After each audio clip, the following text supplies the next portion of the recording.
ओम शांति। आज की तारीख 5 दिसंबर 2022। प्रातः मुरली सुनते हैं ईश्वरी महावाक्य आज की मुरली से। मीठे बच्चे, जितना ज्ञान रत्नों का दान करेंगे उतना खजाना भरता जाएगा।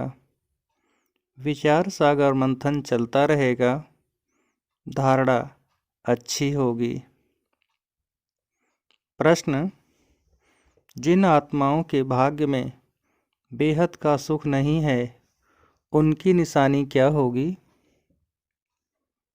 उत्तर है, वह ज्ञान को सुनेंगे लेकिन ऐसे जैसे उल्टा घड़ा, बुद्धि में कुछ भी बैठेगा नहीं।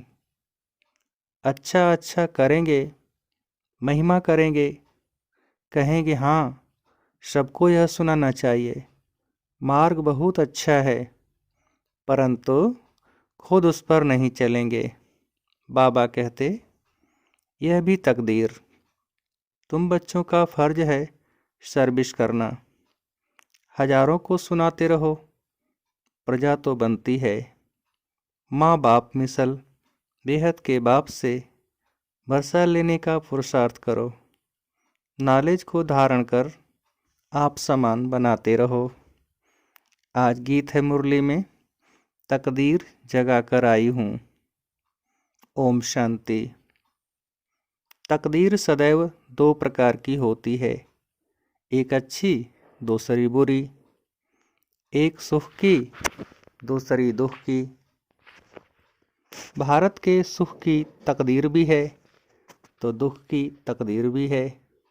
भारत ही सुखधाम था, भारत ही दुखधाम है।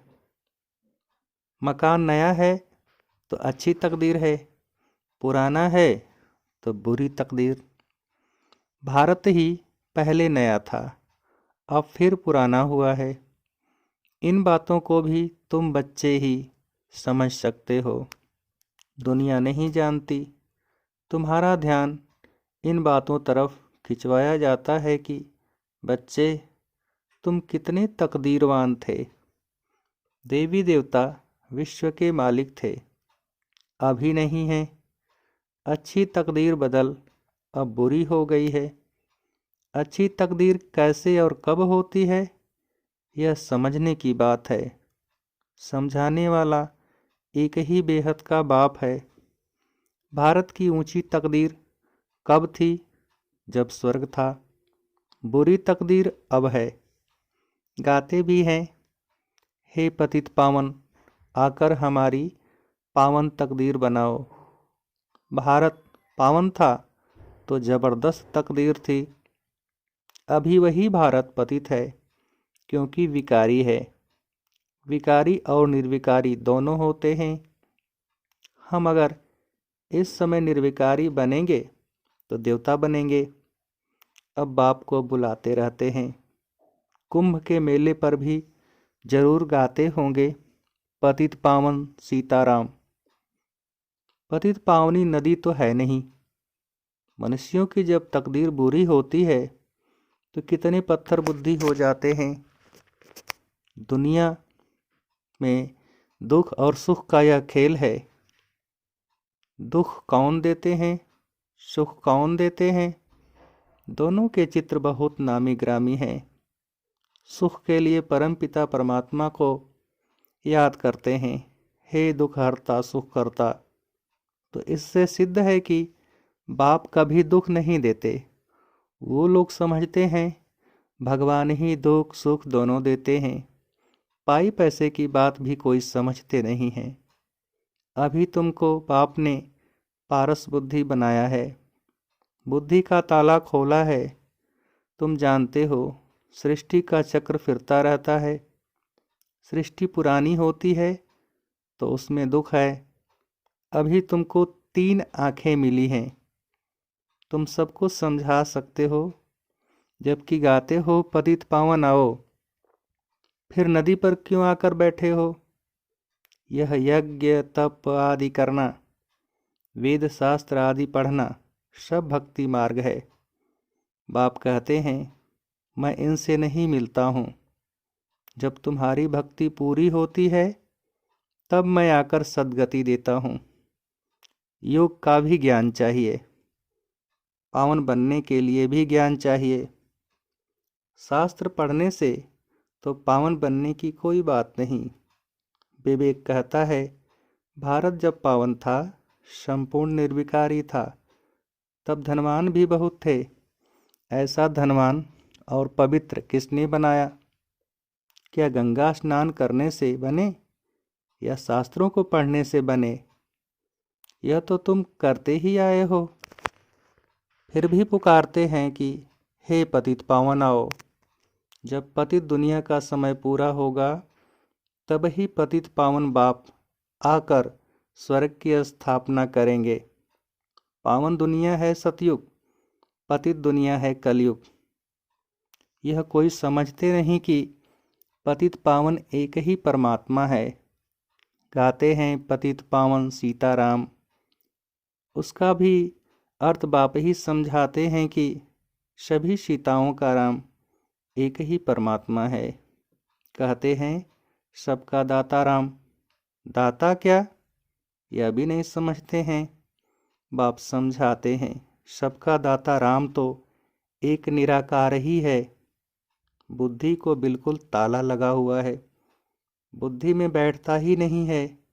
सतयुग में सब पारस बुद्धि हैं, नाम ही है पारसनाथ, पारसपुरी। तुम बच्चे भी इस समय पारसनाथ बनते हो। आत्मा गोल्डन एज बनती है, अभी आयरन एज बुद्धि में है। गोल्डन एज बुद्धि सुख उठाते हैं, आयरन एज बुद्धि दुख उठाते हैं। मनुष्य विष के पीछे हैरान होते हैं, पवित्र बनने में देखो कितना हंगामा करते हैं। गाया भी हुआ है कंस, जरासंधि, दुशासन, पूतना, शूर्पणखा, यह सब पास्ट की बातों का गायन है। जरूर संगम युग का ही गायन है, हर बात संगम की ही गाई जाती है। बाप कहते हैं मैं भी पतितों को पावन बनाने एक ही बार आता हूँ। तुम जानते हो कि बाबा का धंधा ही है पतितों को पावन बनाना। बाप रचयिता है तो जरूर नई रचना ही रचेंगे। रावण है पतित बनाने वाला, बाप है पावन बनाने वाला। उसका यथार्थ नाम शिव है। शिवरात्रि भी मनाते हैं, रात्रि का भी अर्थ तुम समझते हो। बाप आएगा तब जब भक्ति अर्थात रात पूरी हो, दिन होगा।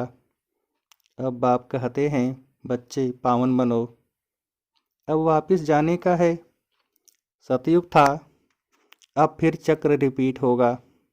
तुम बच्चों को मनुष्य से देवता बना रहा हूँ। देवताएं भी मनुष्य ही थे, और कोई फर्क नहीं है। सिर्फ वह गोरे अर्थात पावन हैं, और सभी के मनुष्य अभी मनुष्य सांवरे अर्थात पतित हैं। भारत गोल्डन एजेड था, अभी आयरन एजेड है। आत्मा में खाद पड़ गई है, वह निकलेगी योग अग्नि से। आगे मनमना भव अक्षर पढ़ते थे, अर्थ कुछ भी नहीं समझते थे। परमपिता परमात्मा के साथ बुद्धि योग लगाना है उनके, परंतु उनके रूप का ही किसको पता नहीं है, तो योग कैसे लगा सकता है? कैसे लगा सकते हैं? कहते हैं परमात्मा नाम रूप से न्यारा है, तो योग किससे लगाएं? भगवान वाच मनमना भव। देह का अभिमान छोड़ो, अपने को आत्मा समझो। आत्मा का रूप क्या है? कहते हैं आत्मा स्टार है, भ्रिकुटी के बीच में रहती है। तो आत्माओं का बाप भी ऐसा ही होगा, उनको फिर नाम रूप से न्यारा कहते हैं। बाप के लिए कहते हैं ब्रह्म है, अखंड ज्योति तत्व है। ब्रह्म तो बेअंत हो गया, जैसे आकाश का अंत नहीं पा सकते। अच्छा, कोई करके अंत पा भी लेवे, परंतु उससे मुक्ति जीवन मुक्ति तो कोई को मिलती नहीं है। मुक्ति जीवन मुक्ति का अर्थ भी तुम बच्चे ही समझते हो। दुनिया तो कुछ भी नहीं जानती, गाते भी हैं ज्ञान का सागर।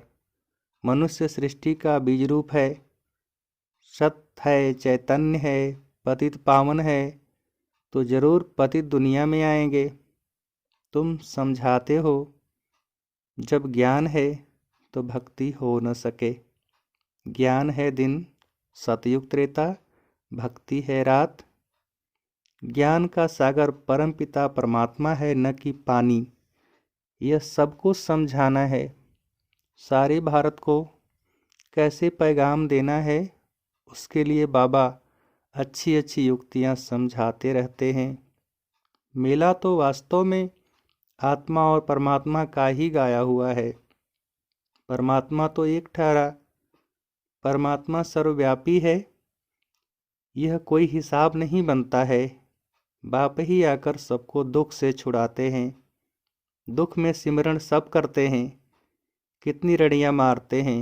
पूछो यह कब से करते आए हो, कहते हैं परंपरा से। फिर पावन तो कोई हुए नहीं और पतित होते गए। तुम्हारी बुद्धि में अब सारा ज्ञान भरा हुआ है। ज्ञान को कहा जाता है ब्रह्मा का दिन, विष्णु का दिन नहीं कहते, क्योंकि ज्ञान अभी ही मिलता है। दिन प्रतिदिन पॉइंट्स रिफाइन निकलती जाती है। जीवन मुक्ति है भी सेकंड की बात। फिर कहते हैं ज्ञान का सागर है, कितना भी लिखते जाओ अंत नहीं आएगा। कितना भी लिखते जाओ अंत नहीं आएगा। बाप जब समझाकर पूरा करते हैं तो फिर इम्तहान भी पूरा हो जाता है। शुरू से लेकर कितना सुनते आए हो। गीता तो बिल्कुल छोटी बना दी है। कितनी ज्ञान की बातें हैं, समझाना भी बहुत सहज है। बरोबर सतयुग में एक धर्म था, अभी तो कितने धर्म हैं। कितना हंगामा है, आपस में ही हंगामा हो गया है। एक धर्म था तो लड़ाई आदि का नाम नहीं था, सुख ही सुख था। चक्र का राज बुद्धि में है।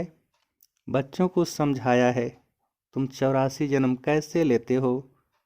चक्र रिपीट होता है।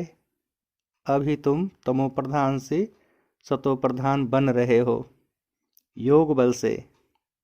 तुम अभी आस्तिक बने हो, त्रिकालदर्शी भी बने हो।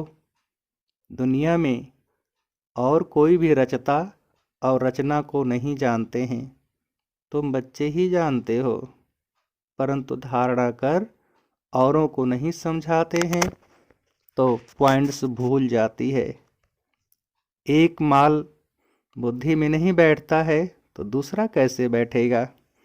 दान देते जाएंगे तो खजाना बढ़ता जाएगा। विचार सागर मंथन चलता रहेगा, किसको कैसे समझाएं। भक्ति की महिमा तब है जब ज्ञान नहीं है। जो सर्विस पर हैं उन्हों की बुद्धि में नशा रहता है। नंबरवार तो हैं ही, महारथी वह जो दूसरों को आप समान बनाते रहते हैं। नॉलेज धारण करते हैं, पद भी उनको ऐसा मिलता है। यह मेहनत सारी गुप्त है। तुम बाप के बने हो तो समझते हो बाप से जरूर स्वर्ग का वर्षा मिलेगा। वहाँ रावण होता नहीं। रावण का राज्य ही अलग है, राम राज्य अलग है। तुम बच्चे अभी समझते हो कि रामायण भागवत आदि में सब इस समय की बातें हैं, गुड़ियों का खेल है। बाप समझाते हैं इस समय सारा झाड़ तमो प्रधान है, खत्म होने का है।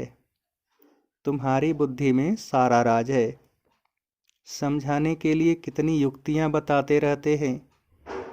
समझेंगे फिर भी कोटों में कोई सैपलिंग लग रहा है।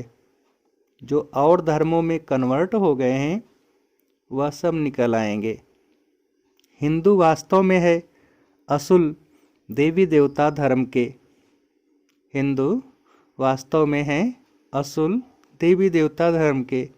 समझाना है तुम भारतवासी देवी देवता नस्ल के हो, देवी देवताओं को ही पूजते हो। देवता ही तुम्हारा धर्म है। पहले तुम देवता थे, फिर तुम क्षत्रिय, वैश्य, शूद्र बने। अब फिर तुम ब्राह्मण बन देवता बनो। हम समझाएंगे भारतवासियों को। अब सैपलिंग लगता है। बाप बैठ समझाते हैं, मैं कैसे शूद्र से कन्वर्ट करता हूँ। ब्राह्मण बन फिर देवता बनेंगे। कितनी समझानी अच्छी है। तुमसे कोई पूछे शास्त्र पढ़े हुए हो, बोलो भक्ति मार्ग में शास्त्र सब पढ़े हैं, परंतु सद्गति तो बाप ही आकर करते हैं। तब तो तुम उनको बुलाते हो ना कि हे पतित पावन आओ। युक्ति से समझाओ तो समझेंगे जरूर। समझाने के लिए बच्चों में हिम्मत चाहिए। ड्रामा तुमसे सर्विस कराएगा, ऐसा देखने में आता है। कल पहले भी इसने इतना पुरुषार्थ कर यह पद पाया। बाबा से वर्षा पाने का पुरुषार्थ पूरा करना है। जबकि बाप का वर्षा मिलता है तो हम रावण के वर्षे को हाथ क्यों लगाएं? क्यों न मीठे बन जाएं? सर्वगुण संपन्न बनना है। यह है राजयोग, नर से नारायण बनने का, अर्थात राजाई पाने का योग। बाप कहते हैं, मैं कल्प कल्प कल्प के संगम युग पर आता हूँ। यह है चढ़ती कला का युग।